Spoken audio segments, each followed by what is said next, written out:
actuellement. Mais je le vois de jour en jour, des gens qui s'éveillent, qui se rendent compte de ce conditionnement et qui enfin découvrent leur propre nature et commencent à fleurir. C'est le printemps et je vous l'ai déjà dit, mais je vois des hommes et des femmes fleurs un peu partout autour de moi qui s'épanouissent et ça c'est une grande joie.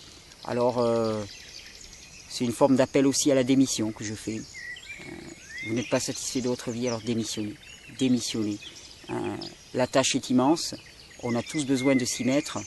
Vous avez vu, moi j'organise des formations, je vais essayer de transmettre un maximum pour que chacun d'entre nous devienne un soignant potentiel et puisse à lui-même lancer un grand mouvement et que ça essaime, et que ça essaime, et que ça essaime, et que ça essaime. Et si vous sentez cet appel, eh bien venez, rejoignez la troupe.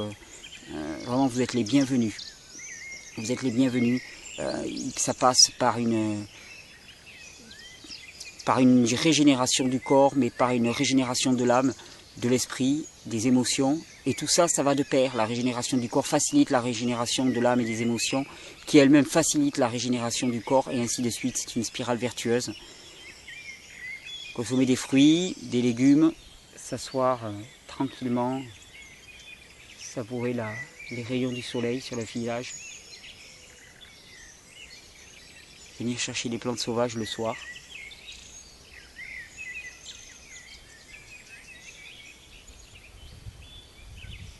Tout ça, ça y participe. Ce sont des petites touches, mais ça y participe. En tout cas, c'est ce que je vous propose. Rien de bien miraculeux. Vous avez vu, vidéo après vidéo, je dis la même chose. Des fruits, des jus, de l'amour. C'est tout ce que je peux vous proposer, parce qu'il n'y a que ça. Il n'y a vraiment que ça. C'est désespérant, parce que je ne trouverai rien d'autre à vous vendre un jour ou l'autre. C'est définitivement perdu pour moi. Mais par contre, je continuerai à dire des fruits, des jus, des légumes, de l'amour. Et du service. Mais le service est amour et l'amour est service. C'est ce que je crois fortement. Donc voilà ce que je pouvais vous dire par rapport à la dépression. Rien de très nouveau, juste revenir aux bonnes questions. Revenir sans cesse aux bonnes questions. En se donnant les moyens d'y répondre. En se donnant les moyens d'y répondre par le silence, par les moments de silence et par une alimentation qui ne va pas vous perturber et vous séparer finalement de vous-même en excitant le système nerveux pour rien. Deuxième partie un petit peu de ces questions-réponses, il y avait une question concernant les problèmes de peau et les problèmes d'eczéma. Alors là encore, ça va être des révisions, en tout cas pour ceux qui suivent ces vidéos depuis quelques temps. Vous savez que le corps, quand il reçoit beaucoup de toxines d'origine alimentaire, parce qu'il y a les toxines produites par le fonctionnement du corps, qui sont les produits... Oula, je vais y arriver, moi, ce soir, un petit peu fatigué. Qui sont les toxines endogènes, qui sont produites par le métabolisme lui-même et qui sont évacuées, si le corps fonctionne bien, de façon tout à fait naturelle. Et puis, il y a ce qu'on appelle les toxines exogènes, c'est-à-dire tous les produits pour lesquels notre corps n'est pas fait. Par exemple, si vous mangez des produits à base de gluten, eh bien, il y a dans le gluten des protéines à chaîne longue que le corps ne peut pas reconnaître. Or, ces protéines, malgré tout ce que l'on pouvait croire jusqu'à quelque temps, eh bien, elles passent la barrière intestinale, elles rentrent dans le sang et dans le milieu intracellulaire. Et les cellules, elles ne savent pas quoi en faire, elles doivent s'en débarrasser. Les protéines du lait aussi sont parmi les plus toxémiantes, les plus polluantes qui soient pour le corps. Mais les protéines de tous les produits cuits, les résultats des réactions de Maillard sont à mettre dans le même lot. Et donc, qu'est-ce qui se passe? Eh bien, ces protéines exogènes qui nous arrivent en surplus, le corps n'est pas forcément équipé pour les évacuer. Et puis surtout, ça dépend aussi de la force de ces émonctoires, de ces portes de sortie, qui sont les reins, la peau, les poumons, la peau qu'on appelle souvent le troisième rein, c'est quand même notre surface d'évacuation des toxines la plus importante, les poumons, et le foie qui n'est pas vraiment un émonctoire, mais qui est quand même le grand transformateur chimique du système. Et l'eczéma, qu'est-ce que c'est? Eh bien, c'est que l'émonctoire principal de cette personne est la peau. Alors pourquoi est-ce que cet émonctoire principal est la peau? Pour diverses raisons. Soit parce que les autres émonctoires sont déjà saturés, c'est-à-dire que déjà ils ne peuvent plus rien sortir, les reins ne peuvent plus sortir assez de toxines, les intestins ne peuvent pas sortir assez de toxines, par les poumons ça ne marche pas. Soit qu'un de ces émonctoires dysfonctionne, par exemple les reins, on n'est pas assez hydraté ou on a un problème rénal, soit finalement on est constipé, donc le système du côlon ne peut pas faire son travail d'évacuation des toxines, soit eh bien, on ne respire pas assez, ou nos poumons sont encombrés, et on ne va pas pouvoir oxyder les acides volatiles qu'on va trouver dans les fruits. Et donc à ce moment-là, eh bien excusez-moi, encore un petit problème avec la caméra. Eh bien à ce moment-là, il va falloir que ça sorte par ailleurs, et c'est les autres émonctoires finalement vers lesquels ça va être dérivé. Donc dans le cas d'une personne qui a de l'eczéma, c'est juste que la sortie de toxines se fait préférentiellement vers là. Alors il faudrait avoir beaucoup plus de renseignements sur la personne pour savoir si c'est uniquement parce que tous les autres sont saturés, parce qu'il y a trop de toxines alimentaires, et puis dans les modes de vie globalement, liés au sommeil, au stress et ainsi de suite, ou si c'est parce qu'il y a une faiblesse particulière des émonctoires. Ça, j'arrive de mieux en mieux à le lire en faisant de l'iridologie, en lisant dans les yeux de la personne, mais il faudrait que je l'ai en face de moi. Je ne peux pas répondre a priori.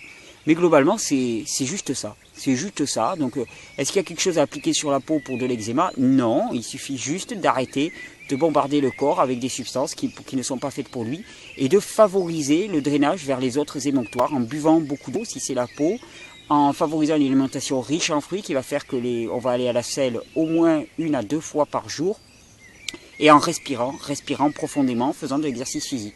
Et à ce moment-là, les problèmes d'eczéma disparaîtront de même, tout simplement. D'ailleurs, ça me permet d'enchaîner sur quelque chose. Il y a beaucoup de personnes qui me demandent par mail des diagnostics. Alors, c'est toujours difficile pour moi, je vous l'avoue, et je pense que vous le comprendrez facilement, parce que pour le moment, je n'ai pas la personne en face de moi. Je ne connais pas son historique déjà.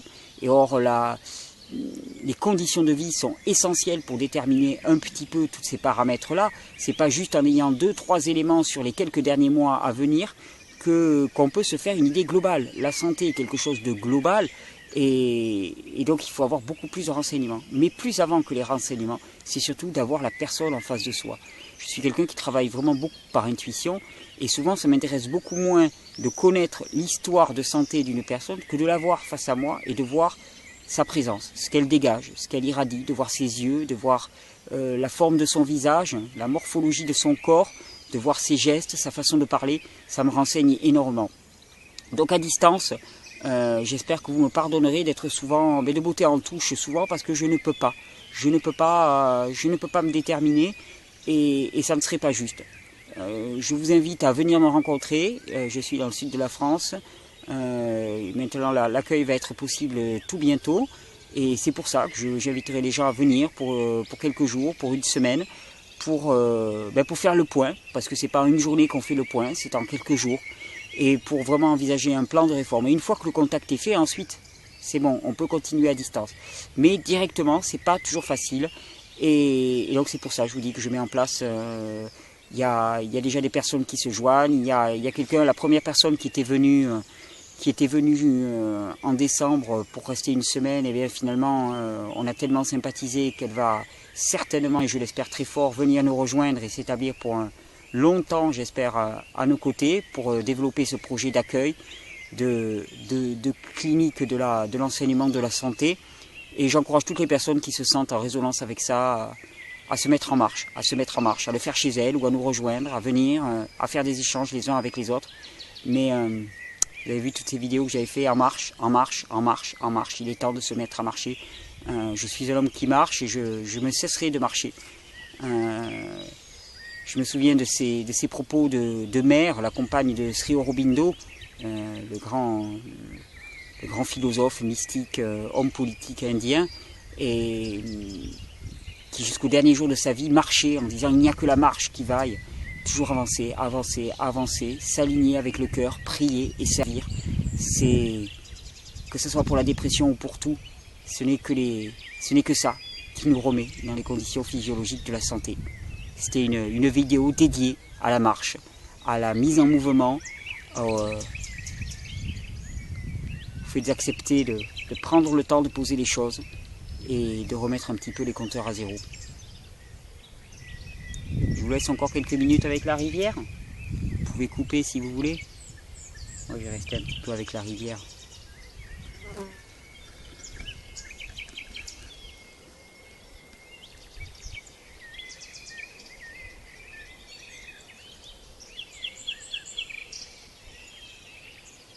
Sur la plante sabletiera per nubam rundalea, deixet porte per la cordera, deixet las pensadas aria, deixet perte per la cordera, deixet las pensadas aria, sur la plante sabletiera per nubam rundalea, deixet porte per la cordera, deixet las pensadas alia.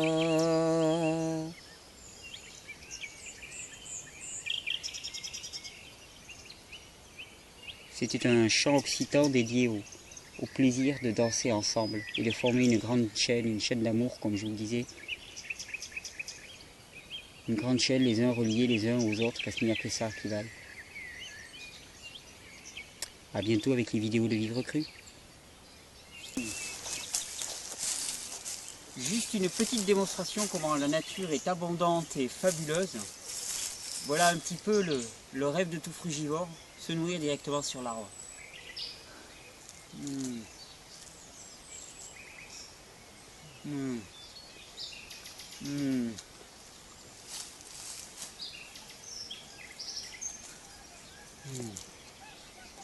Il fleure le robinier.